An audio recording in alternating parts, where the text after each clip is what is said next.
여러분 안녕하십니까? 진성호입니다. 이재명 더불어민주당 대표는 11월 중 2개의 1심 선고를 기다리고 있습니다.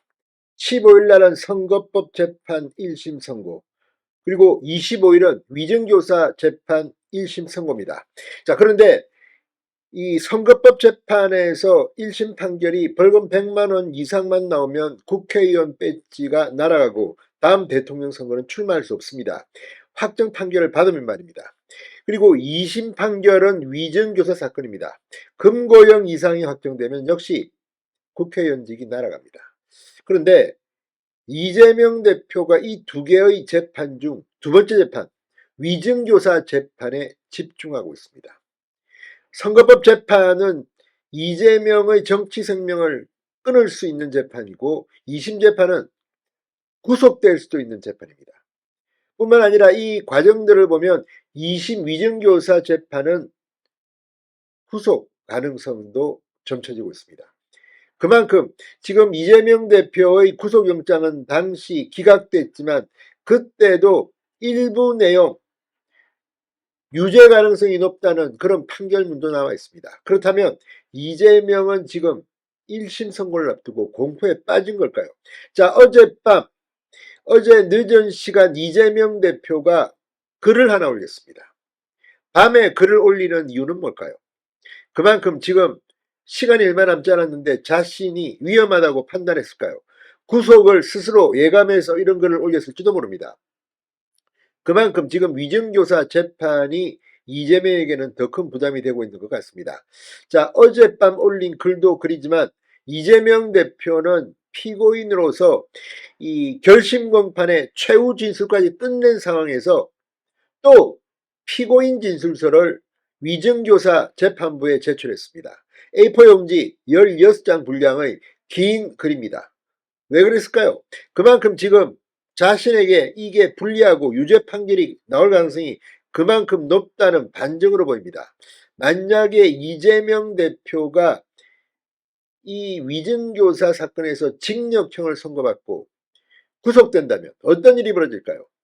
자, 선거법 재판은 1심에서 벌금 100만 원형 이상이 나와도 대법원 판결까지 시간이 벌 수 있지만 구속된다면 이야기는 좀 달라질 수도 있습니다. 그랬을까요? 어젯밤 멘탈이 붕괴됐는지 이재명 대표가 왜 낮도 아니고 늦은 밤에 이런 글을 올렸을까요? 글 내용은 뭘까요? 진성호의 융단 폭격 시작합니다.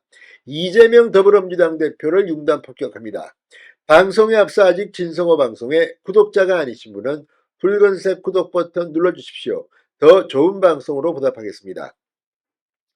자, 이 무죄라고 주장하는 것은 피고인들의 권리이기도 합니다. 그러나 최후 진술까지 마친 상태에서 피고인 진술서를 제출하고 또 밤에 이렇게 여론전을 하려는 듯 글을 올리는 이유는 뭘까요?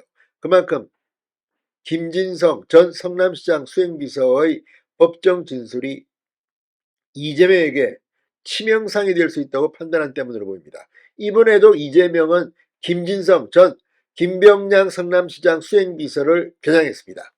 자, 어제 늦은 시간 이재명 대표는 페이스북에 글을 올리고 위증교사 기소 내용은 김진성에게 이재명을 주범으로 몰기 위한 고소 취소 협의가 있었다는 허위 증언을 요구했다는 것.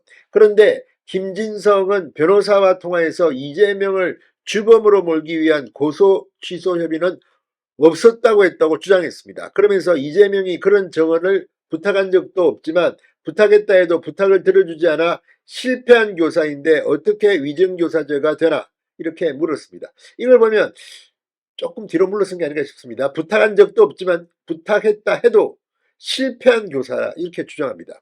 자, 그러면서 검찰이 재판 마지막까지 이 통화 파일을 숨겼는데 검찰에 유리했으면 숨겼을까라고 했습니다. 근데 문제는 재판 과정에서 모든 것은 드러났고 이재명에게도 충분히 방어권 기회가 있었고 녹취도 이재명이 알고 있는 걸 다 틀었습니다. 전 분량을 틀었습니다. 그런데 이제 와서 버스가 떠났는데 손을 흔드는 것처럼 계속해서 진술서를 내고 글을 올리고 하는 이유는 뭘까요? 여론전입니다. 나는 억울하다.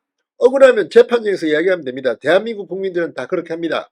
그런데 민주당 대표라는 그런 직위를 이용해서 이렇게 글을 통해서 여론전을 펴는 이유는 판사를 압박하는 것으로 보입니다. 이른바 여론재판입니다. 이걸 보는 판사의 기분은 어떨까요? 더러울 겁니다. 아니 무슨 재판할 때 기회를 다 줬는데 최후 진술까지 해놓고 또 진술서 보내고 또 글을 올리고, 아마 이재명은 계속 올릴 겁니다. 왜? 초조하니까. 유죄, 구속이 될 것을 지금 예감하고 있는지도 모르겠습니다.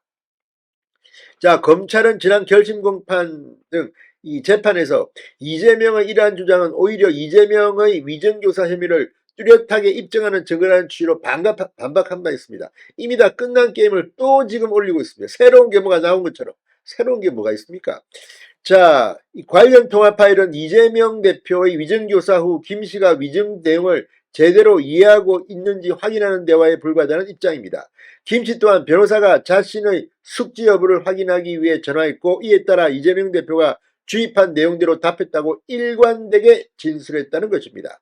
아울러 검찰은 이 녹취록이 오히려 이재명 대표의 위정교사 혐의를 뚜렷하게 입증하는 증거여서 기소 당시부터 제출했다, 재판 마지막에 공개됐다거나 재판 증거로 제출되지 않았다는 것은 사실과 다르다고 말했습니다. 그러니까 이재명이 지금 매를 벌고 있습니다. 위정교사 사건 2018년 이재명이 공직선거법 위반 혐의로 기소돼 재판을 받을 때 증인에게 위증을 요구했다는 내용을 골자라고 있고, 실제 이 공범인 김진성 씨는 자기가 위증을 했다고 자백까지 했습니다. 그리고 이재명에게 인간적 배신감을 느낀다고까지 했습니다. 자, 이렇게 진도가 나가는데 다시 뒤로 돌아가서 이런 주장을 하는 이재명의 심리, 지금 멘탈이 붕괴된 것 같습니다. 진성호의 융단 폭격이었습니다. 여러분 감사합니다.